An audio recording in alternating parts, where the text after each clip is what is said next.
بسم الله والحمد لله والصلاة والسلام على نبينا محمد وعلى آله وأصحابه ومن والاه أما بعد السلام عليكم ورحمة الله وبركاته. Donc nous sommes aujourd'hui dans une neuvième vidéo qui a pour but de continuer l'explication des différentes capacités islamiques. Le cours précédent, nous avons terminé sur le sujet des 4 statuts islamiques. Le statut de faire l'ijtihad pour celui qui est dans la capacité de faire l'ijtihad, et le statut de faire l'ijtihad pour celui qui est dans l'incapacité de faire l'ijtihad, et le statut de faire le taqlid pour celui qui est dans la capacité de faire l'ijtihad, et le statut de faire le taqlid pour celui qui est dans l'incapacité de faire l'ijtihad. Donc chacun de ces 4 actions a un statut à part entière, et nous allons voir un par un avec les preuves et l'argumentation qui en découle. Donc nous n'avons pas vu encore qu'est-ce que la capacité de faire l'ijtihad ou qu'est-ce que l'incapacité de faire l'ijtihad. Donc il y aura un cours à part entière qui sera destiné à cela. Donc pour l'instant, c'est simplement de voir le statut, puis ensuite de définir et de l'expliquer en détail quelle est cette capacité-là. Donc là, le premier statut que nous allons voir, c'est Ijtihad al-Qadiri, donc l'Ijtihad de celui qui a al-Qudra, donc celui qui a la capacité, donc l'Ijtihad pour celui qui a la capacité de faire l'Ijtihad. Donc il y a de très très très nombreux versets du Coran qui traitent de ce sujet-là. Donc moi, bien évidemment, j'ai pas cité tous les versets du Coran, mais j'en ai sélectionné 4, les 4 importants, même si les autres versets sont également importants, j'en ai sélectionné que 4, et bien évidemment, la liste des versets qui parlent de l'obligation de faire l'ijtihad pour celui qui en a la capacité, cette liste-là est non exhaustive, et ils sont très nombreux, les versets du Coran, et les hadiths également sont très nombreux sur le sujet.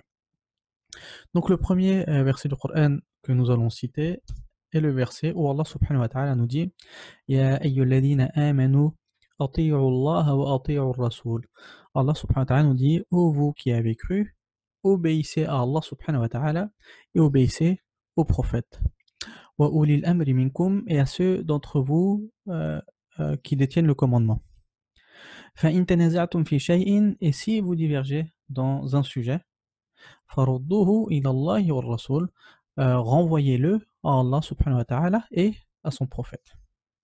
Et donc, dans la fin de ce verset, quand Allah subhanahu wa ta'ala nous dit, lorsque vous divergez sur une chose, renvoyez-le au Coran et renvoyez-le à Allah et renvoyez-le au prophète, ce qui est voulu, c'est renvoyez-le au Coran, à la parole d'Allah, et renvoyez-le à la parole du prophète, à savoir les hadiths et le Coran. Donc cela est une preuve claire et évidente, il n'y a pas besoin de trop argumenter.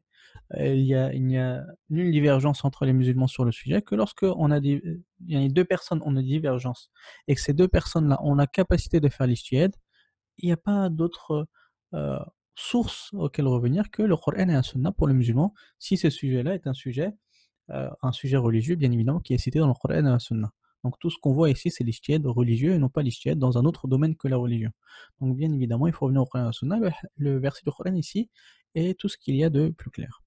Dans le second verset du Coran, Allah subhanahu wa ta'ala nous dit Inna anzalna ilayka al-kitaba bil-haqq. Nous avons fait descendre, nous t'avons fait parvenir, nous t'avons révélé al-kitab, ce qui est oui par le kitab, c'est al-Qur'an, la parole d'Allah, bil-haqq, avec la vérité. Donc la parole d'Allah, bien évidemment, elle est, tout ce qu'il y a dans le Qur'an est vérité. لِتَحْكُمَ بَيْنَ النَّاسِ بِمَا أَرَاكَ اللَّهُ, pour que tu juges entre les gens selon ce qu'Allah subhanahu wa ta'ala t'a montré, c'est-à-dire selon ce qu'il y a dans ce Coran, dans la parole d'Allah. Et ici, le verset du Coran est également très clair, et il n'y a également pas de divergence sur l'exégèse de ce verset du Coran, à savoir, Allah subhanahu wa ta'ala nous a fait descendre le Coran. C'est il nous a demandé, à nous, les musulmans, lorsqu'on a la capacité de faire l'ijtihad, de juger avec ce Coran et de ne pas juger avec autre que le Coran. C'est-à-dire que si toi tu as la capacité de faire l'ijtihad et que tu peux trouver la solution et la réponse dans le Coran, tu n'as pas le droit de juger avec autre que le Coran. Donc le Coran est notre preuve et notre source absolue dû au fait que c'est la base du musulman. Ensuite, dans le verset suivant, Allah subhanahu wa ta'ala nous dit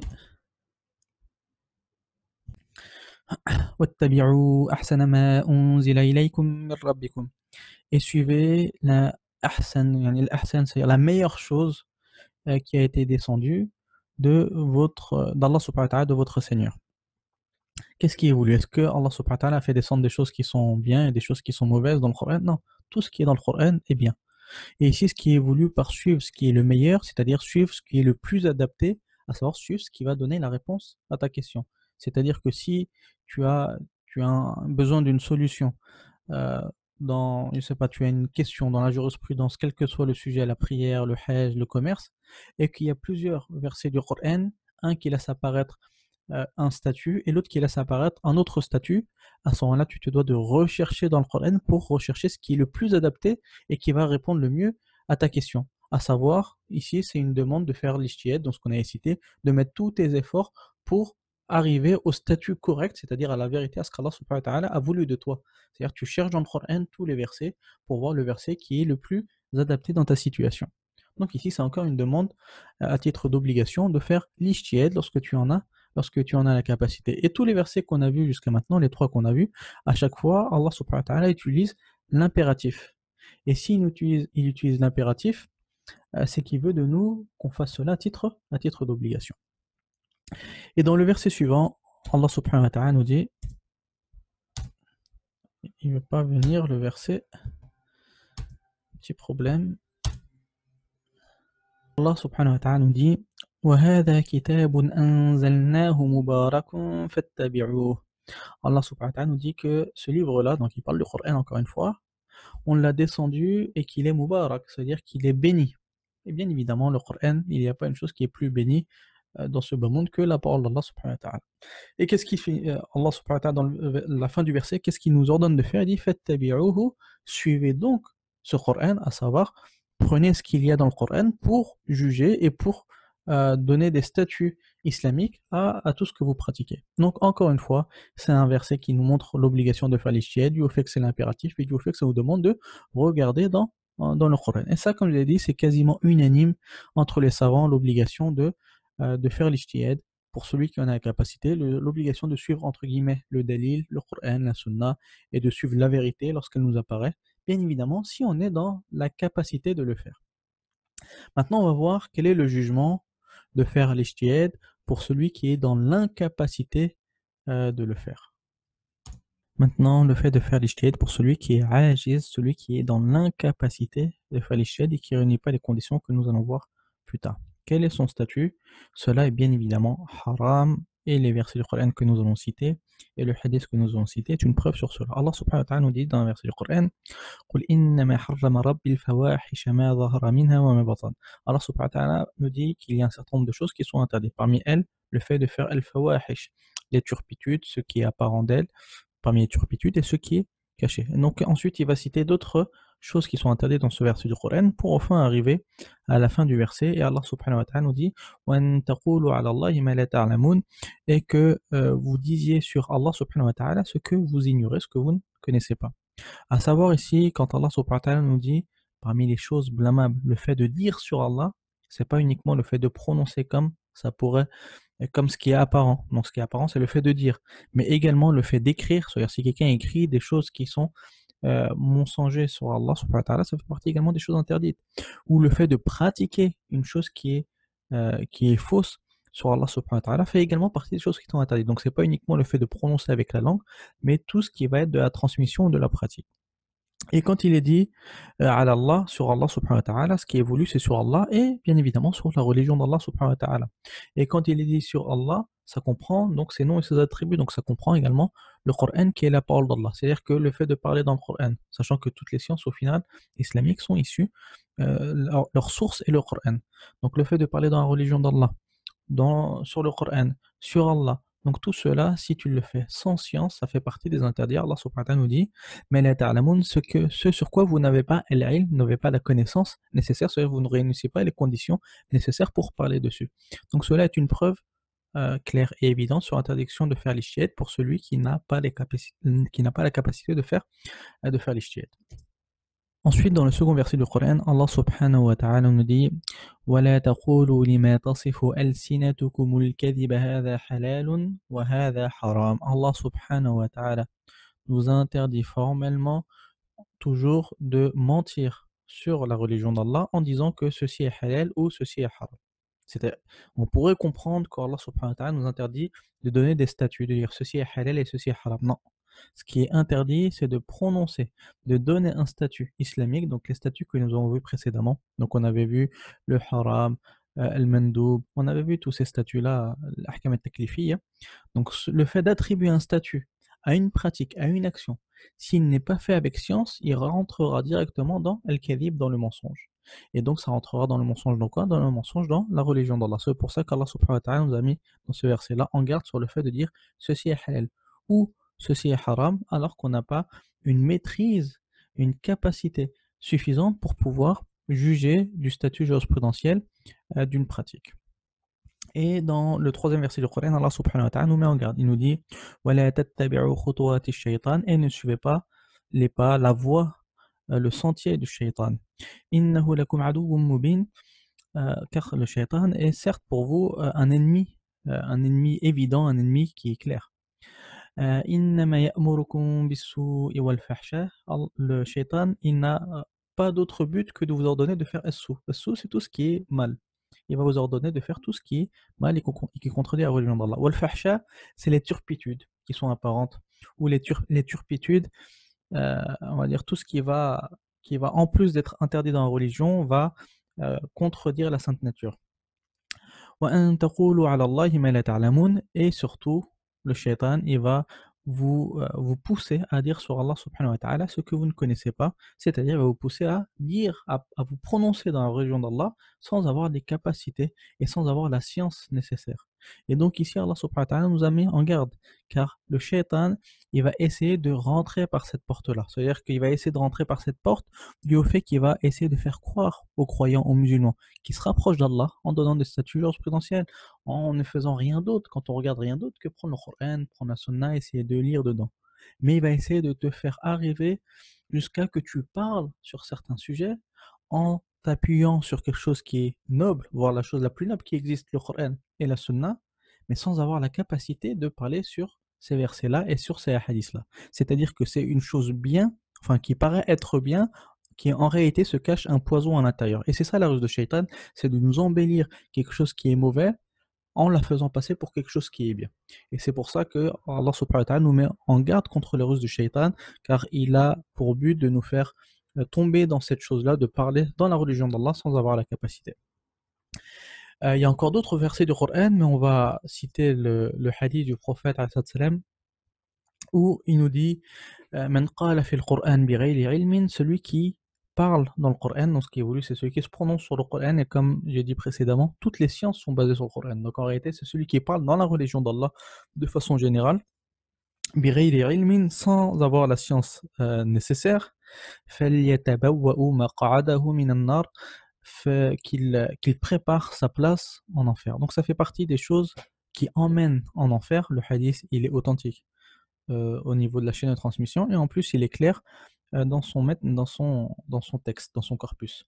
Celui qui parle dans la religion d'Allah sans en avoir la capacité et sans être apte à en parler, à ce moment-là, qu'il prépare son siège ou sa place en enfer. Ce qui est voulu, c'est que son chemin, la finalité de cela, de cette action-là, sera d'aller en enfer. Et donc les savants sont également unanimes sur l'interdiction et la gravité de parler dans la religion d'Allah subhanahu wa ta'ala sans avoir la capacité de parler dans la religion d'Allah. C'est-à-dire que le fait de parler, de donner un statut jurisprudentiel, de donner un statut islamique, d'expliquer un verset du Coran, d'expliquer un hadith, de dire n'importe quelle parole qu'il y a dans la religion d'Allah ne doit se faire que lorsqu'on en a la capacité.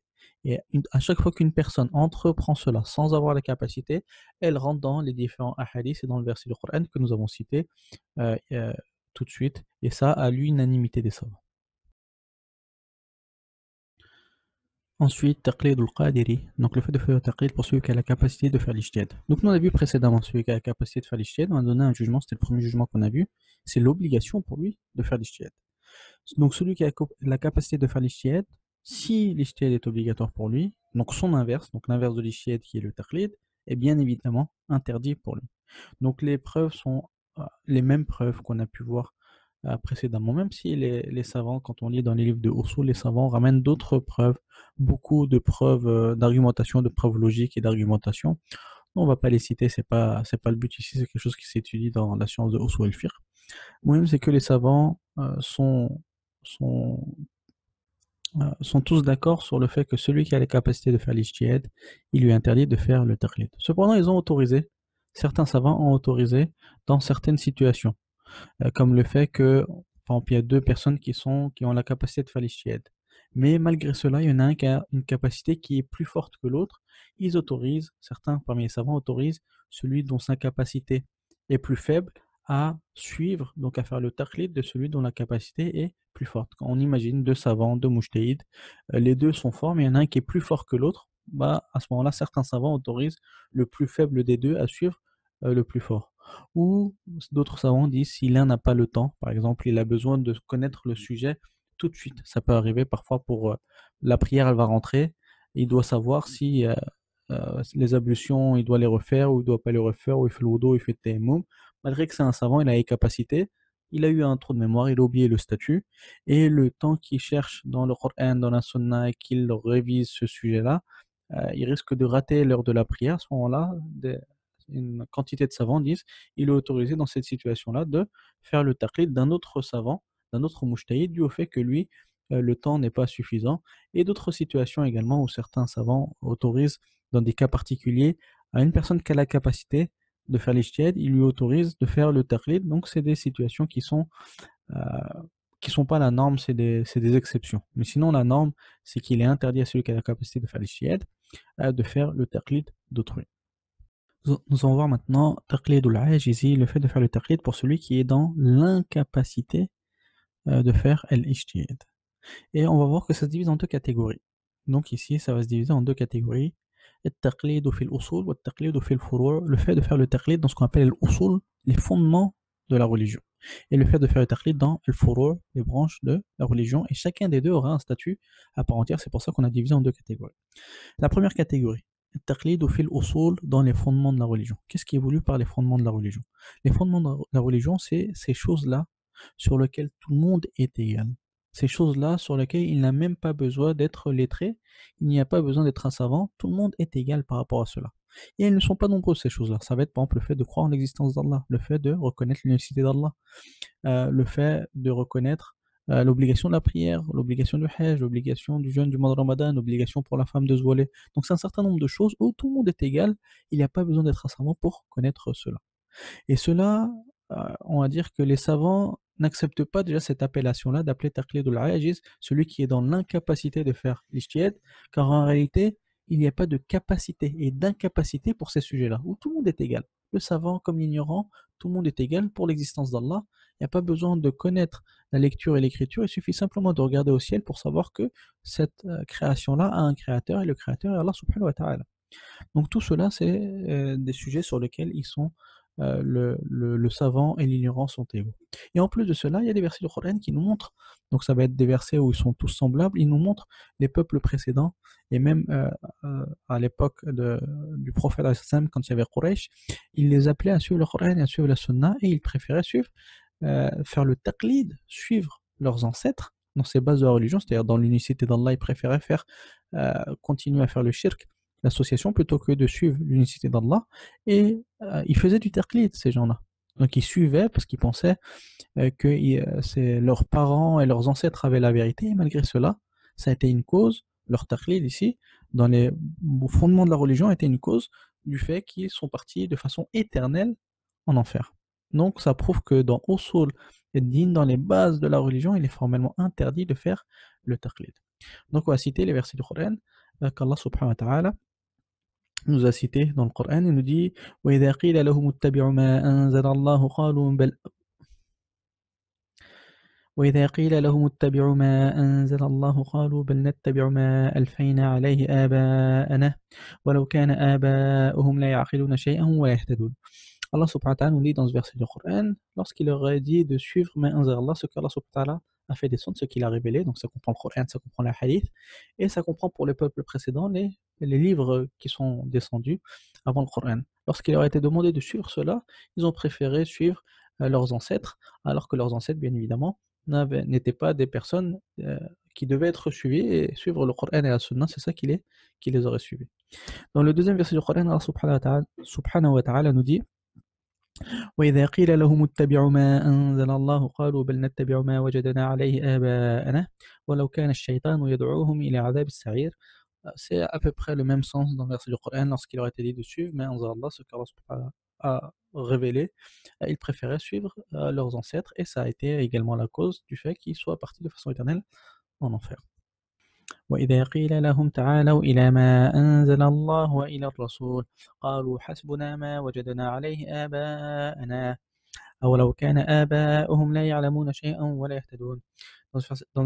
Dans ce verset du Coran, Allah subhanahu wa ta'ala nous informe également lorsqu'il aurait été dit de venir suivre ce que Allah subhanahu wa ta'ala a révélé et de suivre le prophète alayhi salam, ils préféraient plutôt suivre leurs ancêtres, et ça a également été la cause de leur perdition et du fait qu'ils sont partis en enfer de façon éternelle.